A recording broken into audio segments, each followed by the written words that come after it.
कह दो प्रभु से कि नाथ, ये सब आपके हाथ की बात है, अब इसके कर्ता धर्ता आप हो, बस आप मुक्त हो गए, आपको किसी भी कर्म का फल नहीं भोगना पड़ेगा। भगवान को समर्पित हो जाओ। तेषाम हम समुद्धरता मृत्यु संसार सागरात, उसका मैं उद्धार करता हूं, भगवान को समर्पित है। सर्व समर्थ प्रभु की शरण में हो गए और फिर अपनी चिंता भी करें, दोनों बातें बड़े विरोधी हैं। शरण हो गए तो चिंता कैसी, और चिंता हो गई तो शरणागति कैसी। ये बात अंदर समझनी है कि शरण हो गए तो चिंता कैसी, और चिंता है तो शरणागति कैसी।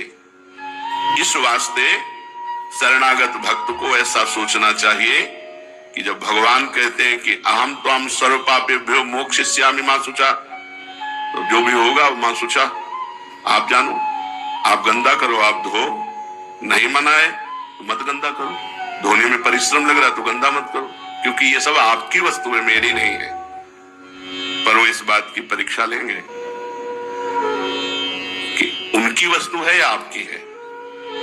यहां सड़न शुरू हो गई, मेरा हाथ बहुत दर्द कर रहा है, नहीं, प्रभु को समर्पित शरीर है, इसको सड़ने के लिए उन्होंने राजी किया तो सड़े भाई, सड़ जाओ। अच्छा है तो अच्छा है, अगर सड़ रहा है तो सड़ रहा है। ये शरीर तो प्रभु को दे दिया है, ऐसा नहीं कि अच्छा है तो प्रभु को दे दिया और जब दुख आया तो ये भगवान तुम्हारी शरण में हमें दुख कैसे, तुम्हें दुख कैसे आया। वो अपने शरीर मन बुद्धि के साथ खेल रहे, खेलने दो उनको। बहुत होश में शरणागति, बहुत होश, बहुत ऊंची ये शरणागति स्थिति, बहुत ऊंची स्थिति है, बस आ जाएगी। आप मानते रहिए बार बार, मैं प्रभु का हूं, मैं प्रभु का हूं, मैं बस आपका हूं। हे भगवान, मेरी वृत्तियों का अपना मानने का भाव ही मेरे कभी ना आवे। हे नाथ, मैं कभी ये मानू ही नहीं कि शरीर मेरा, मन मेरा, बुद्धि मेरा, प्राण मेरी, वृत्तियां मेरी, ये आपको समर्पित है। वैसे भी सिद्धांत में मेरे नहीं थे, मेरे नहीं हैं और मेरे नहीं रहेंगे, ये सब प्रकृति के हैं। प्रकृति परमात्मा की है, इसलिए सब कुछ परमात्मा का है। वैसे तो ईमानदारी से सब कुछ आपको दे दिया है, पर ये दिखते सब मेरे ही है। ये भी बात है, शरीर मेरा दिखता है, मन मेरा दिखता है, बुद्धि मेरा दिखता है। वैसे तो हमने आपके नाम कर दिया है, इतना तो बना ही है प्रभु कि ये सब है मेरा, पर भगवान को दे दिया है। और जब तक ये है मेरा, तब तक दुख सुख का भोक्ता बनना पड़ेगा। प्रभु, इस अपराध से मुझे बचा लो, इस अपराध से मुझे बचा लो, ऐसा कह करके कि मेरापन भी समर्पित हो जाए, मुझे ये याद न रहे कि ये मेरा है। वो बस निश्चिंत हो जाओ, आज से निश्चिंत हो जाओ, सारा भार प्रभु स्वीकार करते हैं। इतना तो अपने लोगों में बना हुआ है, ये तो पक्की बात है कि सारे सब प्रभु को दे दिया है, पर मेरा है, ये मकान मेरा है और मैंने प्रभु को दिया है, इतनी बात तो पक्की हो चुकी है। अब ये मकान मेरा है, ये भी चला जाए, केवल प्रभु का था, प्रभु का है, प्रभु का रहेगा। बीच में जो मेरापन आया है, मेरी गलती थी। इस शरीर में आप क्या निर्माण किए हो, आपका क्या योगदान है? पाई भरी योगदान तो नहीं है, तो प्रभु का ही तो सारा है। पर अज्ञान के द्वारा लगता है मेरा शरीर, मेरा मन, मेरी बुद्धि, पर हमने प्रभु को दे दिया है। तो हे प्रभु, ये अपराधमयी वृत्ति भी हटा दो कि ये मेरा है, और निश्चिंत हो जाइए। अब निर्भय, शरणागत निर्भय होता है। भय दो प्रकार का होता है, एक बाहरी भय, सांप से, बिच्छू से, दुश्मन से, परिस्थिति से, विपत्ति से, ऐसा भय होता है। और एक अंदर का होता है। ये अंदर का भय बड़ा विचित्र कोटि का होता है। खराब है, मैं शरणागत तो हूं, मेरी भावनाएं अशुद्ध हैं, मेरे पता नहीं मुझे सदगति होगी कि नहीं होगी। साधक को इस भीतर वाले भय से जरूर, बाहर का तो जो विधान है वो होगा। सांप काटना है तो आप चाहे जितने ऊपर मंजिल में रहते हो, सांप वहीं पहुंच जाएगा और आपको काट लेगा। और नहीं काटना तो हम सांपों के बीच में रहे सैनपुर में, जैसे जैसे वर्षा हुई तो एक से एक सांप, वहां तो जंगल है ना, तो ऐसे लोटते बाहर दिखाई देते थे, फन काढ़े खड़े, ऐसे पद्मासन लगाए बैठे हैं, ऐसे सांप निकल रहे हैं। बिच्छा पर सांप, एक से एक सब। बिच्छू तो ऐसे जैसे चीटा, गंगा का किनारा है, एक से एक खो है सब, कभी किसी को नहीं वोट काटते। विधान नहीं है, अगर विधान हो जाए तो काट, तो हमको ये डरना नहीं है, डराना है वो प्रभु बचाए। और नया विधान करे तो जो विधान है वो होके रहेगा, इससे तो निश्चिंत हो जाओ। जो विधना ने लिख दिया छठी राव के अंक, राय घटे न तिल बढ़े, रहुरे जीव निशंक। अब अंदर की बात को सुधार लो। मेरी वृत्तियां, मेरे भाव, मेरे, ये बिल्कुल निकाल देना चाहिए।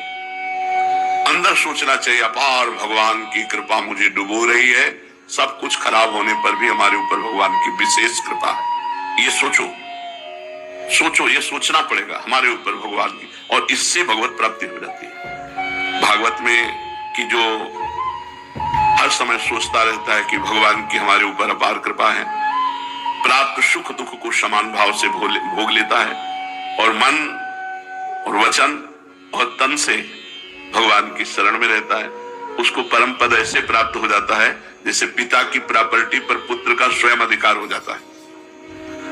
मन वचन कर्म से हम प्रभु की शरण में हैं, हमारे ऊपर भगवान की बहुत कृपा है, और जो दुख सुख आवे उसे समान भाव से भोग ले, ऐसा आदेश था।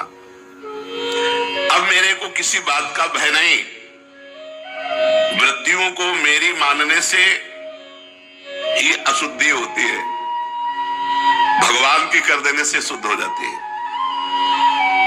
और मैं वृत्तियों को शुद्ध नहीं कर सकता हूं, न कर पाया हूं, न कर पाऊंगा। इस वास्ते मैं अब निर्भय हो गया हूं, अपनी वृत्तियों को भगवान को समर्पित कर दिया हूं। मैं अब वृत्तियों को मानूंगा ही नहीं कि मेरी है, मन को मानूंगा ही नहीं कि मेरा है, तन को मानूंगा ही नहीं, तो तन के कर्म, मन का संकल्प और वृत्तियां, ये सब भगवान को समर्पित है। जब वृत्तियां मेरी है ही नहीं तो मैं भय किस बात का करूं? जब मन मेरा है ही नहीं तो मैं किस बात का भय करूं? जब तन मेरा है ही नहीं तो मैं किस बात का भय करूं? अब तो केवल भगवान की कृपा ही कृपा चारों तरफ मुझे घेरे हुए है। भगवान की कृपा से मैं सर्वत्र परिपूर्ण हो रहा हूं। अरे बड़ी खुशी, बड़ी प्रसन्नता, सब कुछ भगवान का हो गया। लोग ऐसी शंका करते हैं कि भगवान की शरण होकर अगर उनका भजन करेंगे तो द्वैत हो जाएगा, और शास्त्रों में द्वितीया द्वै भयम भवति, द्वैत से भय की प्राप्ति होती है। भय दूसरे से होता है, भगवान द्वितीय थोड़ी है, भगवान आत्मी है। हमारी आत्मा हरिवंश प्रगट परमानंद श्री हरिवंश प्रमाण मनम, भगवान हमारी आत्मा है, आत्मा मैं हूं, तो मैं से क्या भय? भगवान हमारी आत्मा है, आत्मा मैं हूं, तो द्वैत है ही नहीं तो भय किससे? बिल्कुल शुद्ध ज्ञान। ये शरीर, इंद्रियां, मन, ये द्वितीय है, ये प्रकृति का कार्य है। इनसे संबंध रखने पर भय होता है, और इनका संबंध तो हमने भगवान को अर्पित कर दिया तो हम निर्भय हो गए। यही भय था कि मन लग जाए, वृत्तियां ठीक हो जाए, हमारे आचरण शुद्ध हो जाए। तो आचरण से संबंध शरीर, वृत्तियों से संबंध चित्त, मन, सब कुछ भगवान को समर्पित है। अरे निश्चिंत हो जाओ, काहे को जब कह रहे तो अपने निश्चिंत हो जाते, काहे को झगड़ा कर रहे हो, अंदर झगड़ा करते हो। प्रकृति और पुरुष भिन्न है, पुरुष है प्रभु और प्रकृति है, ये सब प्रभु की प्रकृति है, उनकी चीजों को समर्पित, क्या परेशानी है? परेशानी तो तभी पैदा हुई जब भगवत वस्तु को हमने अपनी मान ली। उनकी वस्तु उनको समर्पित कर देने पर कोई भय नहीं है। भगवान अपनी आत्मा है, द्वितीय नहीं है। हम सब कुछ भगवान को समर्पित कर चुके, तो अब ना बाहर का भय हमें और ना अंदर का भय, बिल्कुल नहीं होना चाहिए। निर्भय हो जाओ। अगर बाहर सांप काटने के लिए आ रहा है तो हमें यह ध्यान रखना, इसमें भगवान है और ये भगवान के शासन से शासित है। यदि काटना लिखा है तो हम चाहे जितना भागे काट लेगा, और अगर काटना लिखा नहीं है तो हम बैठ जाए वहां, वो निकल जाए। हमारी छाती से सांप निकल गए। कई ऐसी घटनाएं हुई जिनमें सांपों का सानिध्य रहा, लेकिन कभी काटा नहीं, क्योंकि विधान नहीं है। और जहां विधान होता है तो जहां यहाँ की सांप कैसे आ सकता है, वहां सांप जाके काट लिया है। निर्भय रहो बाहरी घटना से, और अंदर की वृत्ति, मन, चिंतन, ये सब भगवान के समर्पित। एक बार आनंद से बैठकर सब कुछ लिख दो भगवान के नाम, ये तो निश्चिंत हो जाओ, निर्भय हो जाओ और निशोक हो जाओ। तीसरा है निशोक। जो बात हो चुकी है उसको लेकर शोक करना ठीक बनता नहीं। बीती हुई बात को लेकर शोक करना है भारी मूर्खता है, भूल है। वो तो बीत गई, उसके लिए क्या शोक करना। जो होना था हो गया, आगे के लिए चिंता नहीं करनी, शोक नहीं करना, कहीं ऐसा ना हो जाए। तो जो होना होगा वो हो जाएगा, थोड़ा धैर्य रखो। जो होना होगा वो हो जाएगा, बिल्कुल। जो नहीं होना वो हो नहीं सकता। थोड़ा शास्त्रीय शब्दों में स्थित हो जाओ। जो नहीं होना वो हो नहीं सकता, जो होना है उसे कोई रोक नहीं सकता। बेपरवाह हो जाओ, शोक काहे को करो। अभी जो हो रहा है उसके लिए भी मैं चिंतित नहीं, जो करवा रहे हो रहा है। आगे जो होना होगा हो जाएगा, पीछे जो होना था वो हो गया, क्या शोक करना। विचार करके दे, बहुत सुंदर प्रसंग शरणागति का है। शोक करने की तो कोई बात ही नहीं, पीछे जो हो गया छोड़ो।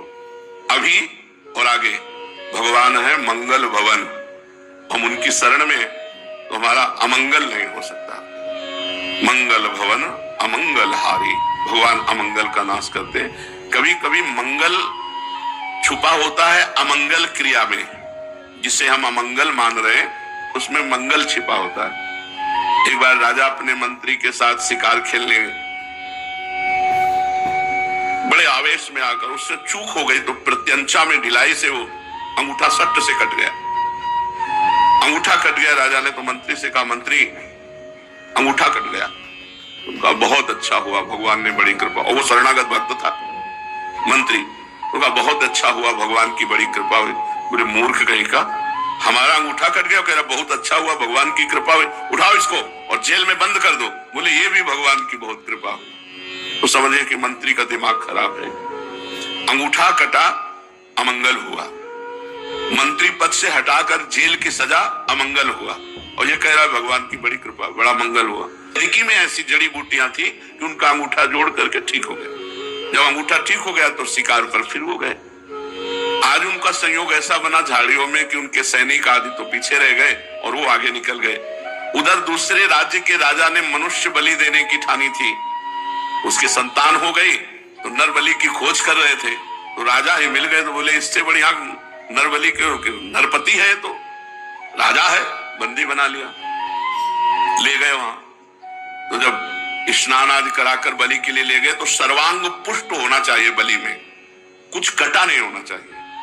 तो जुड़ तो गया था लेकिन अंगूठा कटा हुआ तो दिखाई दे रहा था। तो बोले पंडित ने कहा ये बलि योग्य नहीं है क्योंकि अंग भंग है। बोले छोड़ो दूसरा पकड़ा जाए। जब छोड़े गए हो तब उनको मंत्री की याद आई। मंत्री ने जब अंगूठा कटा था तो कहा बहुत भगवान की कृपा, बहुत अच्छा हुआ। तो अच्छा हुआ, भगवान की कृपा से अंगूठा कट गया था तो गर्दन बच गई। ये तो हमारे लिए अच्छा हुआ, लेकिन वो मंत्री पद से हटके जेल में सड़ रहा है, उसके लिए क्या अच्छा हुआ। बुलाया राज दरबार में, वो कहा मंत्री तुमने हमारे जो अंगूठा कटा था, कहा भगवान ने बहुत कृपा की, अच्छा हुआ। वो तो समझ में आ गया। बोले कैसे सरकार? बोले ऐसी ऐसी घटना घटी। बोले लेकिन तुम मंत्री पद से हटके जेल में सड़ रहे हो, ये क्या अच्छा हुआ? बोले महाराज सैनिक का घोड़ा चाहे जहां रुक जाता, मैं मंत्री हूं तुम्हारे पीछे ही होता, और जब तुम बंदी बनाए जाते तो बंदी मैं भी बनाया जाता। अंगूठा कटने में आप तो बच जाते लेकिन मेरा गला जरूर कट जाता। तो भगवान ने मुझे जेल में रख दिया, ये भगवान की मेरे ऊपर विशेष कृपा हुई। तो हो सकता है घटना अमंगलकारी लगे लेकिन उसका परिणाम बड़ा मंगलमय होगा। भगवान मंगल भवन है, अमंगल कर ही नहीं सकते, इसलिए भक्त निशोक हो जाता है। जो हो गया वो होना था, जो होगा वो होना होगा, वही होगा, नहीं होगा। जो नहीं होना वो नहीं होगा, और जो हो रहा है वो जो करवा रहे मन बुद्धि से हो रहा है, बुरा या भला, शोक की गुंजाइश नहीं है, निशोक। चौथा निशंक होना, निर्भय, निश्चिंत, निशोक और निशंक होना। कभी ये शंका न करे यार मेरे ऐसे आचरण तो है नहीं, पता नहीं भगवान ने स्वीकार किया है मुझे कि नहीं, मैं शरणागत तो अपने को कहता हूं भगवान ने स्वीकार किया है कि नहीं, ये कभी शंका न करें। और हम आपको बताएं, शरणागत वही होता है जिसको पहले भगवान स्वीकार करते हैं। तुम्हारी बाद में बात आती है मन में कि मैं भगवान की शरण में हूं, भगवान ने तुम्हें पहले स्वीकार किया है। हमारी बात मान लो, भगवान ने तुम्हें पहले स्वीकार किया ये जीव मेरा, तो उस जीव के हृदय में आ गया भगवान मेरे, मैं भगवान की शरण में। इसलिए ये कभी शंका मत करना कि मेरे में कोई लक्षण तो ऐसे आए नहीं, तो मुझे भगवान ने पता नहीं स्वीकार किया है कि नहीं। ये शंका नहीं करनी, निशंक ये संदेह ना करें कि मैं भगवान का हुआ कि नहीं हुआ, भगवान ने मुझे स्वीकार किया कि नहीं स्वीकार किया। विश्वास कब होगा? मान लो अगर शंका भी हो गई, तो जब हनुमान जी विभीषण जी को मिले तो उनको अपनी शरणागति जो मन में थी, प्रगट में शरणागति तो बाद में हुई, जो मन में शरणागति थी, उनका जो प्रभु मोहि अनुग्रह कीन्हा तो तुम आए दरस अठ दीना। अब मोहि भाव भरोस हनुमंता, बिनु हरि कृपा मिले नहीं संता। भगवान ने कृपा की, भगवान ने स्वीकार किया, तो हमें संत समागम मिल गया। तो अपने लोगों को तो प्रमाण भी मिल गया कि मैं भगवान का हूं, क्योंकि हमें संत समागम मिल रहा है। अनादिकाल से भटकता हुआ आज मुझे भगवान की शरणागति मिली है, मैं भगवान का हूं, सदा रहूंगा, मुझे इसमें कोई संशय नहीं है। अपनी मूर्खतावश अपने को भगवान से कहीं अलग ना मान ले कि मैं तो शरणागत कहां, ऐसी गलती मत करना। केवल स्वीकृति से भगवत प्राप्ति हो जाएगी, ये हम हृदय की बात कह रहे हैं। भगवान केवल स्वीकृति को स्वीकार करते हैं। राहत न प्रभु चित चूक किए की, करत सुरत सवार हिए की। भगवान हृदय की बात को देखते हैं कि ये मेरा हुआ है, बस उससे चूक हजारों हो गई, गलती करोड़ों हो गई, इस बात को भगवान नहीं देखते, ये मेरा है बस। इस पर हमने जगन्नाथ जी के पार्षद का दृष्टांत तो सुनाया था। अपने को भगवान से मैं अलग मानूं तो भी नहीं मान सकता, उन्हीं का सब कुछ है, हो सकता नहीं, असंभव। मैं भगवान से अलग हो ही नहीं सकता, असंभव। क्योंकि जो आत्मा जो मैं है वो भगवान ही है, सारा खेल उन्हीं का है। प्रकृति जो है वो भी भगवान है, अष्टधा प्रकृति, आकाश, वायु, जल, अग्नि, पृथ्वी, बुद्धि, अहंकार, ये सब भगवान बने हुए हैं। मन, बुद्धि, अहंकार, पांच तत्व, पंचभूत और तीन ये अपरा प्रकृति, भगवान ने गीता जी में वर्णन, ये स्वयं भगवान बने हुए हैं। हम भगवान से अलग हो ही नहीं सकते।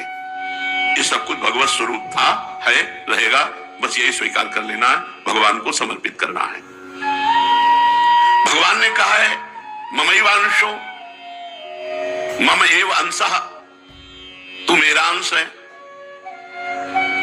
तो गंगाजल का एक चम्मच गंगाजल, एक टैंकर गंगाजल, गंगाजल गंगाजल है। तो हम भगवान के अंश, भगवत स्वरूप है, हम भगवान से अलग हो ही नहीं सकते। इस प्रकार ये निश्चित करो कि मैं भगवान का हूं, भगवान मेरे। इस वास्तविक तत्व को स्वीकार कर लो। ये कभी शंका मत करो कि मैं भगवान की शरण में हुआ कि नहीं हुआ, आधा हुआ कि पूरा हुआ। सब कुछ भगवत स्वरूप है, मैं भी भगवत स्वरूप हूं, ये प्रकृति का रचा हुआ शरीर भी भगवत स्वरूप है। ये सब भगवान को पहले से ही समर्पित था, भूल से मैंने अपना मान लिया, इसलिए किंचन मात्र भी शंका की गुंजाइश नहीं। तो निश्चिंत, निर्भय, निशुक, निशंक। और पांचवा है परीक्षा न करना, परीक्षा न करना। भगवान की शरण में होकर ऐसी परीक्षा न करे कि मैं भगवान की शरण में हो गया तो मेरे को काम नहीं सताना चाहिए, मेरे में क्रोध नहीं आना चाहिए। और भगवान के लड़का ही काम है, पुत्र प्रद्युम्न के रूप में। ये भगवत स्वरूप है, सब कोई साधारण थोड़ी है। प्रद्युम्न जी अपने घर आवे लौट करके तो मना करेंगे क्या भगवान श्री कृष्ण? क्यों? भगवान श्री कृष्ण के महल में प्रतिभूले काम का प्रवेश हो ही नहीं सकता। नहीं, शरणागत भक्त के हृदय में काम का प्रवेश हो ही नहीं सकता। और भगवान श्री कृष्ण के घर में प्रद्युम्न का प्रवेश हो सकता है, हो सकता है ना? इसलिए संशय मत करना, बड़ी ऊंचाई में भी इनका प्रवेश है, क्योंकि लड़के बच्चा है सब भगवान के। बहुत तुम्हें हम सुलझी हुई बात कह रहे हैं, इस बात में ना परीक्षा करना कि अगर शरणागत है तो हमारे अंदर काम नहीं आ सकता, तो आपने अपने हृदय को भगवान को दिया ना, तो भगवान के लड़का है वो आ सकते हैं। अब हमको कोई चिंता की बात नहीं है।